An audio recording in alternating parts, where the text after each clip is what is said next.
Kasya kaya to? Nako, mukhang malaki ah. Lago tayo dyan. Pero subukan natin. Mamaya na nga, magluto muna tayo. Ito yung tinatawag na pork belly asado. Kung mahilig kayo sa siopaw asado, magugustuhan nyo to. Dahil kaparehong-kapareho yung lasa nito at yung feeling ng siopaw asado. Ang pagkakaiba lang, pwede nyo itong iulam sa kanin. Bago tayo mag-umpisa, mag-update lang muna ako sa inyo. Guys, isi-share ko lang sa inyo na unti-unti na kami nakaka-recover dun sa pagkapinsala ng panlasang Pinoy Kitchen. Well, hindi pa siya ayos pero malapit na. Ipapakita ko sa inyo soon kung ano yung nangyari at kung ano na yung naging itsura niyan. And right now, nandito na kami sa bahay, nakalipat na kami. So, ito yung talagang kusina ng bahay. Yung kusina natin na studio, nasa basement yon. Yun yung ginagawa. At kanina nga, dumating na yung equipment na in-order ko online. Kaya sobrang excited ako. Bigla tuloy ako napaluto ngayon. Ito yung tinatawag na electronic dry cabinet. Papakita ko sa inyo yun later. Pero ngayon, ituloy muna natin ang pagluto ng ating pork belly asado. Ito yung mga sangkap na gagamitin natin para sa ating recipe. Kahit hindi nyo nalista yan, okay lang. Para dun sa kompletong recipe, bisita lang kayo sa panlasangpinoy.com. Makikita nyo yan doon. O tara, umpisa na natin. Magigisa lang muna tayo, kaya nagpaint lang ako dito ng lutuan. Naglagay na rin ako ng mantika.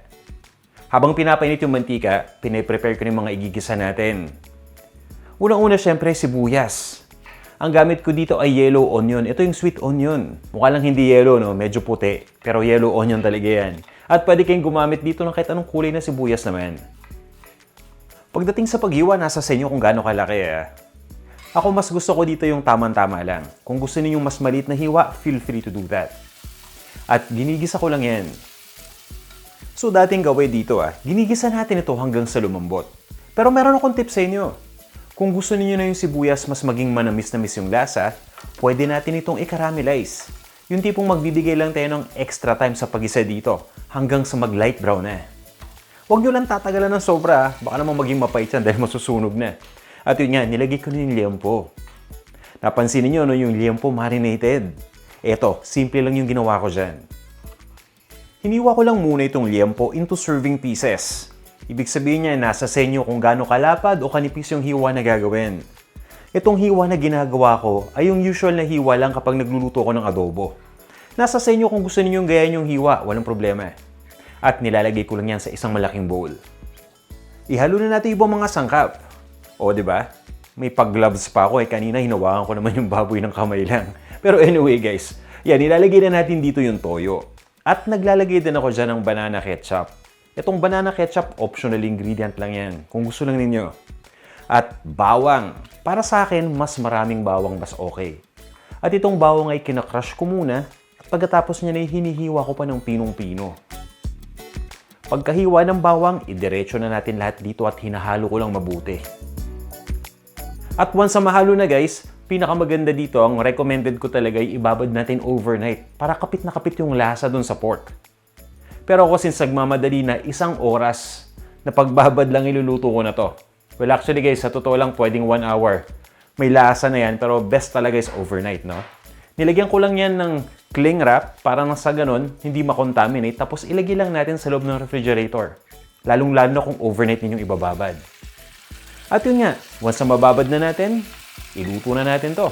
Ilagay na natin lahat. Huwag na tayong magtira dun sa bowl ng kung ano man.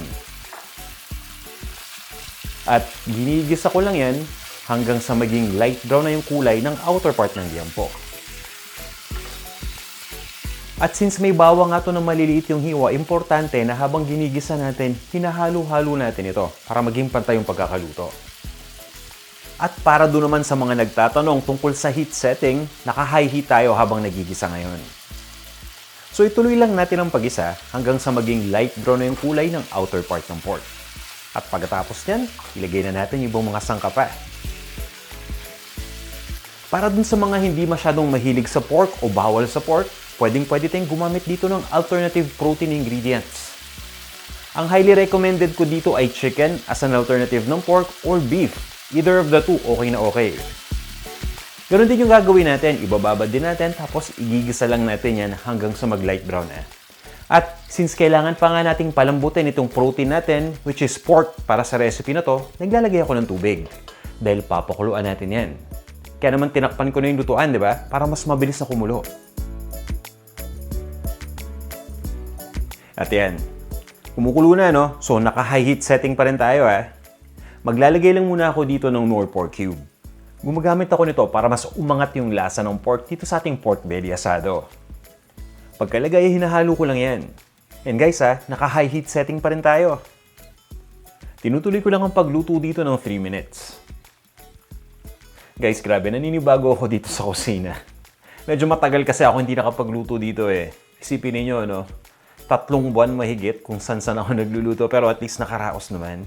Hindi ko sure kung makaka-relate kayo sa akin. Ang pakiramdam kasi nito, parang unti-unting nabubunutan ka ng tinik. Kahit na yung pinakamaliit na tinik, di ba, kapag nabunot, okay na okay yung pakiramdam. So yun yung nararamdaman ko ngayon.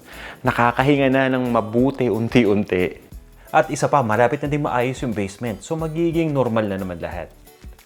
Ayun, itutuloy ko lang to. Naglagay lang ako dito ng tinatawag na star anise. Ito yung ingredient na nilalagay natin kapag nagluluto tayo ng beef pares. So imagine ninyo yung lasa, di ba? Halos hindi nagkakalayo. So ngayon, in-adjust ko lang yung heat to low at tinutuloy ko lang yung pagpapakulo dyan hanggang sa maging malambot na yung pork ng tuluyan. Nasa mga 45 minutes to 1 hour para talagang sigurado. Kamustahin na natin tong equipment. So guys, kaya nga nasabi ko kanina, ang tawag dito ay electronic dry cabinet. Hindi yan refrigerator. Diyan natin nilalagay yung mga electronic devices para makontrol yung moisture. So, ang gusto natin talagang maging walang moisture o madry talaga itong ating mga electronics. At dahil nga yung nangyaring sitwasyon dito sa ating panlasang Pinoy Kitchen may kinalaman sa tubig, alam niyo ba guys na binahayon at 4 feet yung lalim ng baha. Dahil nga basement, di ba? Nagmistulang swimming pool ng ilang araw. So, kahit hindi nababad itong ating camera at lente, na-expose naman ito sa moisture. Para talagang hindi to tuluyang masira, kailangan natin ng electronic dry cabinet. At itong camera na yan na nakikita nyo yan, silver, yan yung kauna-unahan nating camera. Yan yung responsible sa lahat ng mga unang videos natin. Ang talagang hindi ko lang sigurado ay kung magkakasya ba lahat ng mga camera natin dun sa cabinet. Pero mamaya i-check natin. Tuloy muna natin yung pagluto. May mga pagkakataon na kahit gaano katagal nating pinapakuluan yung pork, medyo kulang pa rin to ng lambot. So, dyan papasok yung tinatawag na quality ng pork. Hindi naman sa ibig sabihin nun ay hindi dekalidad yung pork na gamit ninyo. May kinalaman yan dun sa edad ng baboy na niluluto, di ba? Yung iba sinasabi kapag bata yung baboy malambot, so yun. So, kapag ganyan na nangyari na kulang pa ng lambot, magdagdag lang kayo ng tubig tapos ituloy nyo lang yung pagluto o yung pagpapakulo hanggang sa lumambot na ng tuluyan. At dahil nga asado itong niluluto natin, which is yung Chinese style na asado, dapat manamis-namis to. Kaya naglagay tayo ng brown sugar. Nakita ninyo naglagay din tayo ng butter, no? Pwede kayong maglagay ng margarine dito. At optional lang ingredient na yan. Nakakatulong naman yan para magpalinamnam dito sa ating dish. Tapos tinitimplahan ko lang yan.